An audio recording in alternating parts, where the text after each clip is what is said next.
Hello friend, आज के chapter 3 playing with number मतलब नंबरों के साथ खेलना और आज की एक्सरसाइज 3.5।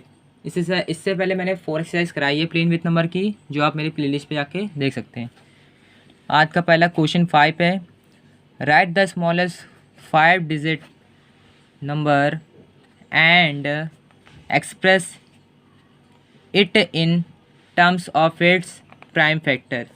मतलब पहले आपको स्मॉलर 5 डिजिट नंबर लिखनी है, फिर उसका वो आंसर आपको प्राइम फैक्टर में बताना है, मतलब उसको इस तरह एक्सप्रेस करना है प्राइम फैक्टर की तरह। ओके स्टूडेंट, जिस तरह आंसर 5 मैंने आज बताया है, पहले लिखना है आपको the smallest 5 digit number is 10,000। मतलब कि स्मॉलर 5 डिजिट नंबर 10,000 हुई कैसी मैं बता रहा हूँ। जब भी आपसे पूछा जाए 5 डिजिट स्मॉलेस्ट नंबर तो आप पहले 1 लिखिए, 4 बार 0 लगा दीजिए। अगर उसी तरीके आपसे पूछा जाए 7 बार डिजिट स्मॉलर नंबर मतलब स्मॉलेस्ट 7 डिजिट नंबर, पहले 1 लिखिए, उसके बाद 6 0 लिख दीजिए। जिससे आपको ये तय हो जाएगा कि आपके स्मॉलर नंबर ठीक है। स्मॉलर डिजिट नंबर का बस यही होता है कि पहले 1 फिर बाद में 0 0 लगा दो, ठीक ओके।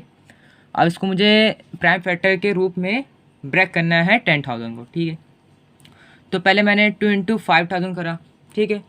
अब 5,000 को मैंने 2 इंटू 2500 करा, ओके। और 2500 को मैंने 25 इंटू 100 से ब्रेक करा, ओके। अब मैंने 25 को 5 इंटू 5 से ब्रेक करा एंड 100 को मैंने 10 इंटू 10 से ब्रेक करा, ओके। फिर मैंने 10 को मैंने 5 इंटू 2 से करा एंड फिर मैंने 10 को मैंने 5 इंटू 2 से करा, ओके। तो यहाँ तक का आपका जितना भी हुआ है सिर्फ उसे ये प्राइम फैक्टर्स में ही हुआ है, ठीक है। अब लिखेंगे क्या, the prime factor of 10,000 are, ठीक है। तो आपको देखिए पहले कितनी कितनी वैल्यू आपने लिखी है, 1 2 3 4, मतलब 4 बार 2 लिखा है आपने, 5 5 5 5 भी आपको 4 बार लिखा हुआ मिलेगा, ठीक है। तो आप पहले यहाँ देख लीजिए 1 2 3 4, 4 बार 2 है और 4 बार ही 5 है, और ये दोनों प्राइम नंबर होते हैं खुद में। तो इसका आंसर आपको यहाँ मिल गया, ओके। चलो ठीक, मैं क्वेश्चन 2 पे आता हूँ। मतलब कि इसके क्वेश्चन के हिसाब से 6 है ये, ठीक है। तो question 6, find all the prime factors of 1729 and arrange them in ascending order. Now state the relation any between two consecutive prime number। ये बहुत इंपॉर्टेंट चीज़ है, between two consecutive prime number ये होना चाहिए। और जितनी भी जो वैल्यू लिखी है इसको आप ब्रेक करेंगे तो वो भी किस में, प्राइम फैक्टर्स में ही होना चाहिए, ओके स्टूडेंट।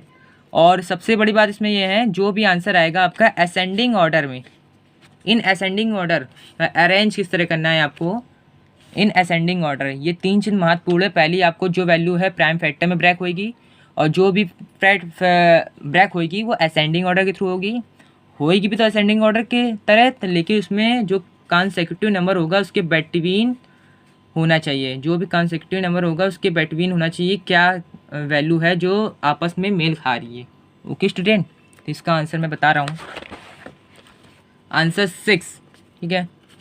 तो prime factor of 1729 are, okay. तो जैसे लिखा है यहाँ पे, मैंने यहाँ पे वैल्यू देख ली है क्योंकि मुझे आंसर पता था तो मैंने यहाँ पे कर दिया। मैं बता रहा हूँ किस तरह हुआ है। तो पहले आप लिखेंगे 1729, फिर आप सर्कल बना के इसको 7 इंटू 247 में ब्रेक करिए, जिससे आसान होएगा क्योंकि कंसेक्यूटिव फैक्टर यहाँ बन रहा है। फिर जब इसको ब्रेक करेंगे तो ये 13 इंटू 19 बड़े आराम से हो जाएगा और कोई वैल्यू से नहीं हो पाएगा, ठीक है। ठीक है, आप ये देखिए ये खुद में प्राइम नंबर हैं, ठीक है।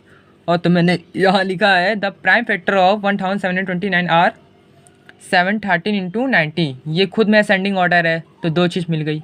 इसमें एक चीज़ और ख़ास थी, आपको डिफरेंस बताना था कंसेक्यूटिव नंबर। तो ये खुद में एक कंसेक्यूटिव नंबर है, ऑड कंसेक्यूटिव नंबर है ये अपने में खुद, प्राइम ऑड कंसेक्यूटिव नंबर है ये खुद में। और इसमें मेन बात ये थी the difference of 2 consecutive prime number prime factor is 6। जो भी आपका मतलब कि कॉन्सेक्टिव आया है, नंबर आया है, उसका आपका फैक्टर क्या है, मतलब प्राइम फैक्टर क्या है। दोनों में डिफरेंस देखिए, 7 में 13 में 7 घटाएंगे 6 बचेगा, और 19 में से 13 घटाएंगे तब भी 6 बचेगा। तो दोनों का difference of two consecutive prime factor is 6। तो आपका इसका डिफरेंस क्या आया है, 6, जो कि कंसेक्टिव नंबर का है। ये बहुत इंपॉर्टेंट क्वेश्चन है पेपर में मेरे हिसाब से, जहाँ तक आएगा ये।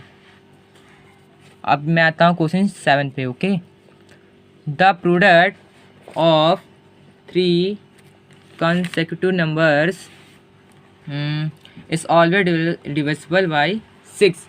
जो भी आपके प्रोडक्ट में लिखे होंगे 3 consecutive नंबर, वो सारे 3 से डिविजल होने चाहिए, ठीक है, मतलब 6 से डिविजल होने चाहिए। वेरीफाई दिस स्टेटमेंट, इसको वेरीफाई करिए स्टेटमेंट के through with the help of some example. इसको स्टेटमेंट के थ्रू से वेरीफाई करिए कुछ एग्जाम्पल दिखा के। ओके, तो मैंने आंसर 7 लिखा है।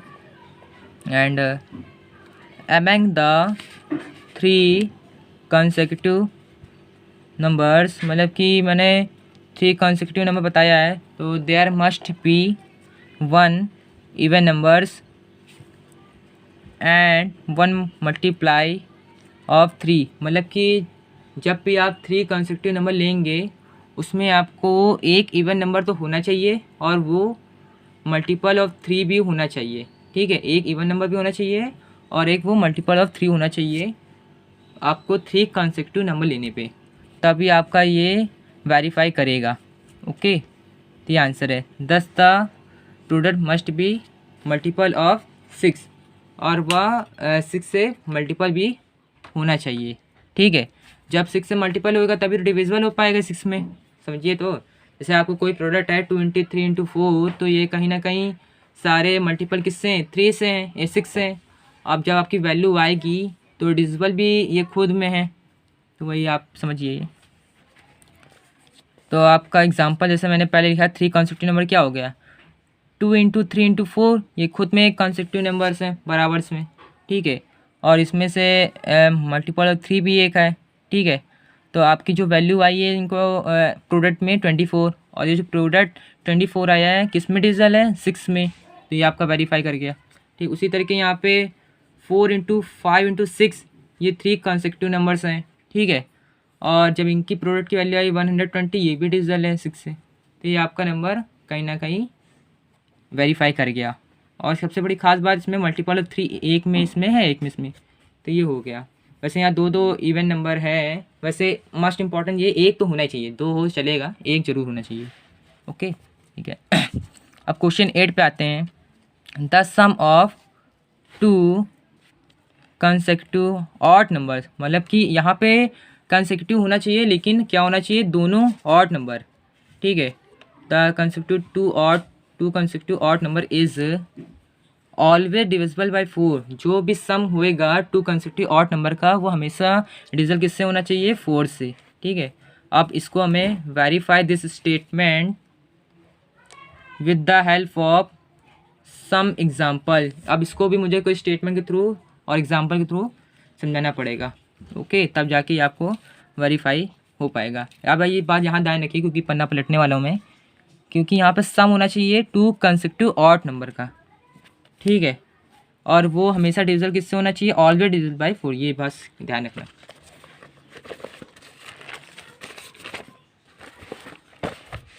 ठीक है, अब आंसर यहाँ पे आ गया हम 8 पे। देखिए पहला क्या है, 3 + 5, ये दोनों ही consecutive ऑड नंबर हैं। ऐड करा, सम करा, इनका 8 आया, तो 8 डिविजिबल बाई 4, ये पहली कंडीशन मैच हो गई, ठीक।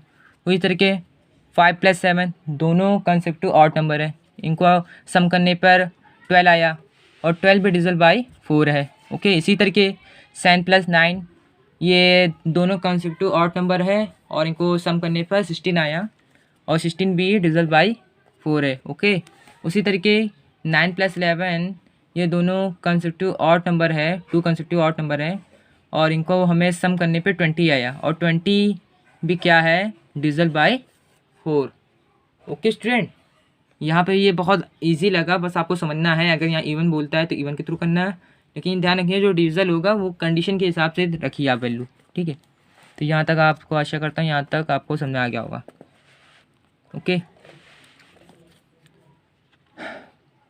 कुछ भी ना समझ में आए तो आप कमेंट सेक्शन थ्रू बताइए और चैनल को सब्सक्राइब और लाइक ज़रूर कर दीजिए, ठीक है। क्वेश्चन 9 पे अब आता हूँ। In which of the following expression prime factorization has been done. अब जो भी यहाँ वैल्यू दी गई होगी उसको हमने एक्सप्रेस करना है प्राइम फैक्टोराइजेशन के हिसाब से, तब जाके वैल्यू डन हो जाएगी। ये प्राइम फैक्टोराइजेशन है, ठीक है। तो पहली वैल्यू यहाँ पे 24 लिखा है, इसका मैंने फैक्टर करा 2 इंटू 3 इंटू 4। इसमें क्या है कि 2 इंटू 3 जो है वो वैल्यू जो है प्राइम फैक्टर है, लेकिन जो ये है 4 ये कंपोजिट नंबर है, तो पहली वैल्यू तो यहाँ सेटिस्फाई नहीं कर पाए। उसी तरीके बी, तो 56 को मैंने जब फैक्टर निकाला तो 7 इंटू 2 इंटू 2 इंटू 2, तो जो 7 है वही प्राइम है और जो 2 है वो भी प्राइम है, तो बी यहाँ सजेस्ट कर गया। उसी तरीके सी पे आते हैं। 70 को भी मैंने ब्रेक करा, फैक्टर इसका निकाला, तो इसका फैक्टर 2 इंटू 5 इंटू 7 और ये भी प्राइम फैक्टर है तीनों वैल्यू, तो ये भी सजेस्ट कर गया। डी जब मैंने निकाला 54, इसको मैंने फैक्टर इसका निकाला 54 का, तो 2 इंटू 3 इंटू 9, 2 इंटू 3 तो प्राइम है लेकिन 9 एक कंपोजिट नंबर है, तो ए और डी ये हमारा सजेस्ट नहीं कर पाया और बी और सी कर गया। तो मैंने आंसर लिखा है answer 9 in expression B and C prime factorization has been done. ये जितने भी हमारे वैल्यूज़ में थे वहाँ पे हमारे बी और सी फैक्टोराइजेशन में डन हो गया। ओके स्टूडेंट, यहाँ तक आपको कोई प्रॉब्लम नहीं होगी, यहाँ तक मैं शायद आशा करता हूँ। क्वेश्चन 10 पे आता हूँ मैं और मैं बताता हूँ। डिटरमाइन इफ़ 25,110 इस डिविजिबल बाई 45। मतलब कि जो वैल्यू दी गई है ये डिविजिबल किससे है 45 से। ओके, तो हिंट्स मैंने इन्होंने दिया है क्वेश्चन के थ्रू से। 5 एंड 9 आर को प्राइम नंबर, जो कि 5 एंड 9 को प्राइम नंबर है, ठीक है, को prime numbers. Test the divisibility of the number by 5 and 9। आप सिर्फ इसमें एक ही चीज़ बतानी है आपको, इसका टेस्ट और डिविजिबिलिटी बतानी है 5 और 9 की, जो कि आपका कोई प्राइम नंबर है और वो इस वैल्यू से सजेस्ट होना चाहिए और डिविजिबल बाई 45 तो है ये खुद, ठीक है। तो यहाँ पे मैं अब इसका आंसर बता रहा हूँ। Answer 10 the prime factorization of 45।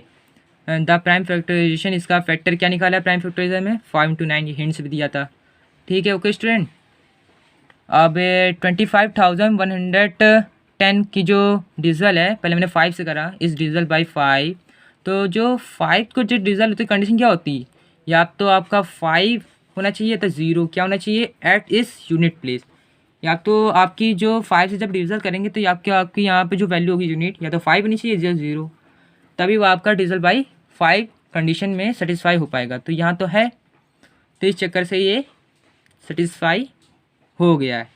अब बस आपको ये ध्यान है यूनिट प्लेस जो होगी वो 5 होनी चाहिए या 0, तभी आपका यूनिट प्लेस 5 वो डिविजिबल हो पाएगा। ओके, तो कंडीशन आपकी फॉलो कर जाएगी 5 की। उसी तरीके यहाँ 25,110 की अगर डिविजिबल बाय 9 कैसे होनी चाहिए बता दूँ, तो यहाँ पे लिखा है as sum of digits is divisible by 9। मतलब जो भी वैल्यू होएगी अगर उसका सम हो रहा है वो 9 से डिविजिबल है तो वो आपकी कंडीशन सेटिस्फाई हो जाएगी। सम ऑफ डिजिट ये मेन बात है इसमें, ठीक है। तो मैं देखता हूँ 2 + 5 करेंगे तो यहाँ पे जो डिजिट होगी उसी सम करना है। 2 + 5 7 और 1 1 9, तो 9 ही वैल्यू आ गई और 9 डिविजिबल है, तो ये खुद में एक डिविजिबल हो गया। ओके, तो 5 और 9 जो टेस्ट और डिविजिबिलिटी थी ये यहाँ पे चेक हो चुकी है इस वैल्यू में। अब आंसर लिख दीजिए बस, therefore the number must be divisible by 5 into 9 equal to 45। जो भी आपकी 25,110 की जो वैल्यू थी वो 5 इंटू 9 से डिविजिबल हो चुकी है और वो 45 की कंडीशन को सेटिस्फाई कर गया है। ओके स्टूडेंट, आपको यहाँ तक कोई दिक्कत नहीं होगी। ठीक है। अब मैं क्वेश्चन 11 पे आता हूँ। क्वेश्चन 11 पे 18 is divisible by both 2 and 3। मतलब ये बता रहा है कि 18 जो है वो 2 and 3 से डिविजिबल है, ठीक है। और it is also divisible by 2 into 3 equal to 6। मतलब जो आपका डिविजिबल है वो 2 into 3 से 6 जो है डिविजिबल भी है। मतलब ये बता रहा है जो 18 है वो दोनों से डिविजिबल तो है ही 2 into 3, और जो इनको हम प्रोडक्ट आ रहा है डिविजिबल बाई 2 into 3 का 6 आ रहा है वो भी क्या है 18 से डिविजिबल है, 6 भी 18 से डिविजिबल है। तो वैसे ही उसी तरीके मतलब similarly a number is divisible by 4 and 6। अब ये बता रहा है उसी तरीके 4 और 6 की कंडीशन बतानी है।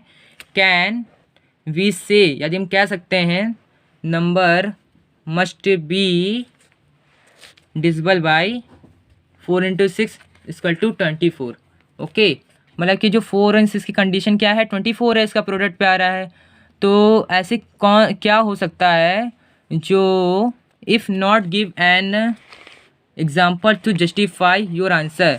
जो एक ऐसा एग्जाम्पल बताइए जो आपको इस क्वेश्चन में जस्टिफाई ना करे। यहाँ तो जस्टिफाई कर रहा है 2 into 3 18 को डिविजिबल, तो 4 into 6 की कंडीशन बताइए जो 24 होगा, जो प्रोडक्ट करने पे या डिविजिबल करने पे ये सजेस्ट ना करे। ये बताना है if not give an example justify your answer, ये एग्जाम्पल को जस्टिफाई ना करे, ऐसी कोई कंडीशन बताइए। ठीक है, तो मैं बता रहा हूँ पहला ऐसा क्वेश्चन निकला है जो जस्टिफाई नहीं वो पूछ रहा है। ठीक है, तो आंसर 11 लिखा है नो, नहीं, क्या नहीं। Number 12 is divisible by both 6 and 4, मतलब ये बता रहा है नहीं, कोई बात नहीं। नंबर 12 जो है डिविजिबल बाई 6 and 4 से तो डिविजिबल है, लेकिन but 12 is not divisible by 24। लेकिन जो वैल्यू लिखी है वो 24 से डिविजिबल नहीं हो रही है, तो ये चीज़ बता रहा है। ठीक है, 24 से डिविजिबल नहीं हो रही है, तो ऐसा कुछ नहीं है। ओके स्टूडेंट, चलिए ठीक है। 12 की कंडीशन आपको समझ में आ गई होगी, फिर से मैं बताता रहा हूँ, उसमें कुछ चिंता करने की बात नहीं है। जैसे यहाँ 18 लिखा था, ठीक है स्टूडेंट, तो यहाँ 6 लिखा था, तो जो यहाँ पे वैल्यू सजेस्ट करनी थी तो वो वहाँ पे प्रोडक्ट क्या है 6 को मैंने डिविजिबल करा 18, तो यहाँ पे 6 जो है डिविजिबल कर रहा है 18 को। लेकिन जब यहाँ पे एक नंबर लिया है 12 जो कि 4 और 6 से तो डिविजिबल है, ठीक है, 4 और 6 से तो डिविजिबल है, लेकिन जो 4 और 6 का प्रोडक्ट क्या है यहाँ पे 24, तो वही जो है but 12 is not divisible by 6, लेकिन 24 है वो 12 से क्या है 12 को डिवाइड कर पा रहा है, तो नहीं, तो ये नंबर सेटिस्फाई हो गई यहाँ पे कि नहीं, ऐसा यहाँ पे नहीं हो पा रहा है। ओके, तो ये आंसर बिल्कुल राइट हो गया, क्योंकि 25 तो 12 के टेबल से आता नहीं है, क्योंकि बहुत ज़्यादा वैल्यू होती है वो। ओके, 12 24 में आता नहीं, 24 12 में नहीं आता है। ओके स्टूडेंट, तो यहाँ तक आपको समझ में आ गया होगा। ये थोड़ा सा अलग क्वेश्चन था। ठीक है, अब मैं यहाँ पे क्वेश्चन 12 बता रहा हूँ। ठीक है, I am the smallest number having 4 different prime factor, मतलब कि मैं एक छोटा नंबर दूंगा हैविंग 4 डिफरेंट प्राइम फैक्टर में, जो कि डिफरेंट प्राइम फैक्टर में होंगे, अलग अलग प्राइम फैक्टर में होंगे। कैन यू फाइंड मी, आप इसको खो सकते हैं, मतलब निकालिए। ठीक है, तो आंसर 12 मैंने करा the smallest 4 prime number are, सारे हम प्राइम फैक्टर चारों लिख लेंगे। स्मॉलेस्ट सबसे छोटा 2 है, फिर 3 है, फिर 5 है, 7, सारे स्मॉलेस्ट प्राइम फैक्टर हैं। ओके, तो अब ये डिफरेंट प्राइम फैक्टर हो गए, तो hence the required number is, क्या होगा इन सब का हम प्रोडक्ट निकाल दे, जो वैल्यू होगी वही आंसर हो गया। बस 2 into 3 into 5 into 7, आंसर आ गया 210। ये हमारी कहाँ पे सजेस्ट कर गया, जो क्वेश्चन पूछ रहा है I am the smallest number, जो छोटा नंबर है हैविंग 4 डिफरेंट प्राइम फैक्टर में, कैन यू फाइंड मी, उसी को हम यहाँ पे फाइंड करना है। तो कौन सी जो प्राइम फैक्टर है जो चारों स्मॉलेस्ट नंबर, उसका इस तरह फाइंड करो कि आंसर आए। ठीक है, तो ये 210 आया, इन सबको हमें प्रोडक्ट करनी पे आएगा। तो ये हमारी चारों स्मॉलेस्ट प्राइम फैक्टर मैंने लिख दिया यहाँ पे, और उसी का हमने प्रोडक्ट निकाल के 210 कर दिया, उसी का रिक्वायर्ड नंबर आ गया, वही हमें यहाँ का एंड यू फाइंड भी मिल रहा था। ओके, तो आपको यहाँ पे अगर कोई दिक्कत हुई तो ज़रूर से ज़रूर आप कमेंट सेक्शन के नीचे बताएं कमेंट सेक्शन में, और चैनल को सब्सक्राइब और लाइक ज़रूर कर दें। ओके।